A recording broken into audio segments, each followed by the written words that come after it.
The Kudu stepped quietly into the grove just after sunrise, his hooves pressing into dry soil that should have been cool from the night, but instead radiated a faint, persistent warmth. The amber-leaved trees arched above him, casting long shadows that stretched across the clearing like dark ribbons. Under normal circumstances, he would have walked gratefully into that shade, relief from the early heat, a moment of rest for his flanks still warm from the first climb of the sun. But today the shadows failed him. He paused at the edge of one, lowering his head, testing the air above the shaded patch.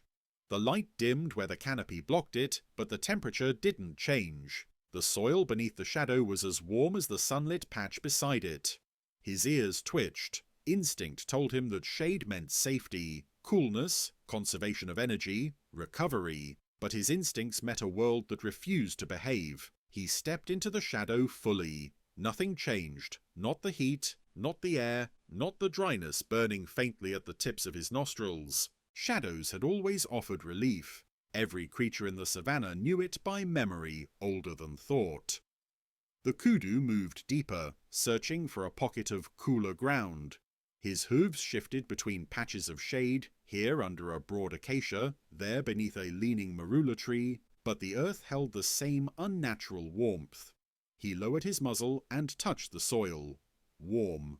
Not sun-warm. Stored warm. As though the grove itself refused to release heat. He took a step back and looked around. Sunlight filtered through the golden canopy, scattering onto the soil in shifting, broken shapes. But the air felt uniform, unmoved by darkness. Even the deeper shadows beneath fallen branches held no difference. His flanks twitched with unease. Kudu were sensitive animals. Every shift of wind, every change in temperature carried meaning. But here in the amber grove, meaning dissolved into sameness. A warthog entered the clearing, snorting softly. It trotted toward a fallen log, flopped down into the shade, and stood up immediately with visible irritation.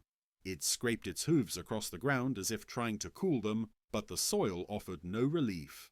The warthog shook its head and wandered off, bewildered. Birds moved overhead, hornbills, rollers, starlings, flitting through the branches. They perched in the shadows but puffed their feathers as if still under direct sunlight. Some spread their wings slightly, trying to cool themselves. Others dipped their beaks repeatedly, panting lightly. A young hare hopped past the Kudu. It paused beneath a dense cluster of branches, nose twitching. Normally a hare found its refuge from heat in such places, but this one shifted its paws uncomfortably. Even the darkness around it felt warm. The Kudu watched it retreat quickly into the grasses. He walked deeper into the grove, pushing through a curtain of hanging leaves. Amber foliage brushed his sides with dry, brittle touches. The trees themselves seemed to have stored the previous day's heat. He moved toward a wide, gnarled tree trunk, where the shadow pooled darkest. Still no coolness. He pressed his shoulder against the tree, expecting at least bark coolness. Trees normally held the cold longer, releasing it slowly as day approached. But this bark radiated warmth as though the sun had already climbed high. The Kudu lifted his head sharply. Even the tree's core, where insects hid, where moisture lingered, felt warm.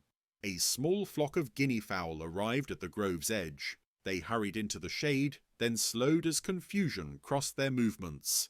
They scratched at the ground, expecting cool dust to settle beneath their bodies. Instead, they encountered heat trapped just under the surface. A few let out uneasy clucks. Then they moved away, unsettled. The Kudu turned his ears toward distant sounds. A family of humans approached, researchers he had seen in past seasons. They were careful, stepping lightly, speaking in low voices to avoid startling wildlife. Today their voices carried sharpness, confusion. One knelt and placed a handheld thermometer on the shaded soil. "Same as yesterday," he said, frowning. Shade temperature matches sun exposure within less than 1 degree. Another placed her palm against a trunk. Trees aren't cooling overnight, they're retaining heat like stone. A third scanned the grove with an infrared device. Overnight cooling rate is almost 0. That shouldn't be possible in this biome." The Kudu didn't understand their speech, but the tone was familiar, like hearing a predator pacing in circles, uncertain, hungry, calculating. He backed slowly into the deeper part of the grove. The leaves rustled faintly, too faintly. Shadows flickered across the ground, but their shapes had no temperature effect. Where sunlight ended and darkness began, the air remained the same. The boundaries were visual only, stripped of function. He stepped again, hooves moving from light into shadow. No difference. None. The grove's air swelled with trapped heat.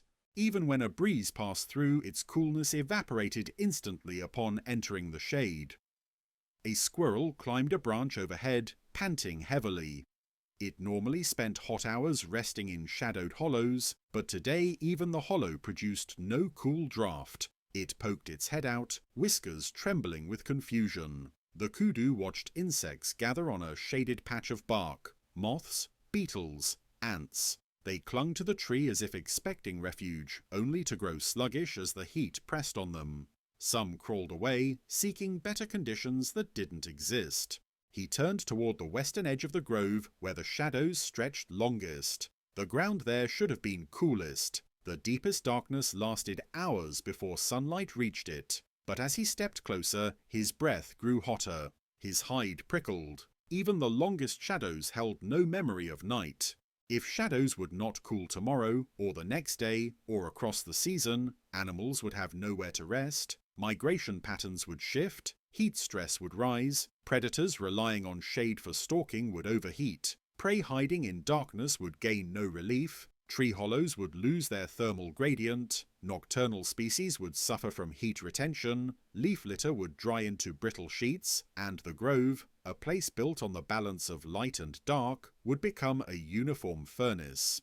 The Kudu stood still, the amber leaves glowing faintly above him, the air thick and warm around his muzzle. He tried once more to step into the shadow, trusting ancient instinct, but the shadow refused to offer anything. The ground would not cool. The darkness no longer meant safety, and as he gazed through the shimmering heat toward the unchanging shade, he understood something was deeply, quietly wrong with the world. The shadows wouldn't cool the ground. By the time the second dawn arrived, the Kudu already felt uneasy. He had spent the night standing, not lying down, something he rarely did unless danger lurked. But the danger here wasn't a predator, it was something deeper, more pervasive. The air never cooled, the ground never released the heat it should have surrendered to the darkness. He stepped across the grove as the sky brightened. His breath steamed faintly, not from cold, but from the difference between his body and the stagnant warmth around him. It wasn't normal for the air to match body heat this early. He walked toward a patch of shade beneath a sprawling camelthorn tree, the darkest shadow in the grove, one that should have held the last remnants of night's coolness. But the air beneath it felt warmer than he remembered from the previous evening. He lowered his muzzle and sniffed the soil. Still warm. Not warming. Already warm. As though the grove hadn't experienced night at all. The Kudu lifted a front hoof and pressed it into the soft earth, feeling for the cool layer beneath the surface. There was none. Heat seeped upward from the ground, trapped. His hoof sank deeper, but every layer felt the same temperature. A baboon troop gathered near the far edge of the grove. Usually, at sunrise, they came down from their roosts in the cliffs to warm themselves in early light. Today they avoided sunlight entirely. The night had not cooled them enough to seek warmth. They lingered in shadows that offered no real relief. One female sat beneath a heavy boulder overhang, scratching her arms anxiously. Her infant clung to her chest, panting softly even in the shade. Baboons relied on the temperature differential between sun and shadow to regulate their day. Without it, they grew restless. A male approached the Kudu's grove. He stepped into a dark patch of shadow, expecting coolness, but the air felt the same. He snorted, baring his teeth in confusion. The Kudu watched him pace back and forth, unable to settle. He moved deeper into the grove where the amber leaves created a mosaic of broken shadows. He passed beneath branches that normally protected the ground from midday heat, but even here the earth radiated warmth against his fetlocks, heat that never escaped. He paused near a dry waterhole. A thin crust of cracked mud lined the basin. Normally at dawn, residual moisture lingered beneath the surface. Today the dried mud felt warm to the touch, as if the sun had been shining on it all night. He noticed insects, small beetles, ants, and winged termites, crawling aimlessly. They avoided the brightest sunlight, but instead of retreating into shadows, they moved in and out with no hesitation, as though they sensed no difference between the two environments. A line of ants marched beneath a log, their usual underground refuge disrupted. The log's underside felt warm, too warm for them to nest beneath. They scattered, confused by a world that no longer obeyed thermal logic. The kudu flicked his ears at a faint buzzing sound. A pair of hornbills perched above him, wings partially open to dissipate heat. They shifted restlessly. Even though the sun wasn't high, barely above the horizon, they were already overheating. One fluttered downward, landing beside the kudu in the shade. It panted. He felt hot air rush from its beak. The bird moved deeper into the shadow, searching for coolness. It found none. Its feathers ruffled in agitation. The kudu smelled something else, sap. A nearby acacia trunk oozed a dark line of resin. Trees only bled sap when stressed. He approached the tree and pressed his forehead lightly to its bark. The trunk was warm, not just the bark, the core. Trees normally stored cold in their inner wood overnight. Not today. A human voice carried through the grove. The kudu froze, ears rotating to pick up direction. The researchers had returned. More equipment now, more urgency. "It's like the ground is insulated," one of them said. "It's retaining heat instead of radiating it." Another knelt with a thermal camera. "Look at this. Shaded soil is nearly identical in temperature to sunlit soil. No gradient." A third walked toward a tree and scanned it. "Even internal moisture isn't cooling. The entire grove is thermally uniform." "That's not possible," someone muttered. "Even deserts cool at night."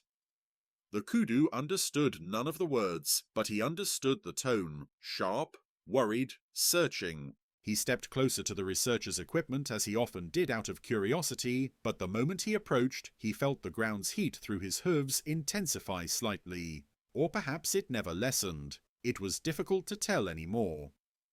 A small duiker entered the grove, limping lightly. It darted toward the shadow of a rock, panting.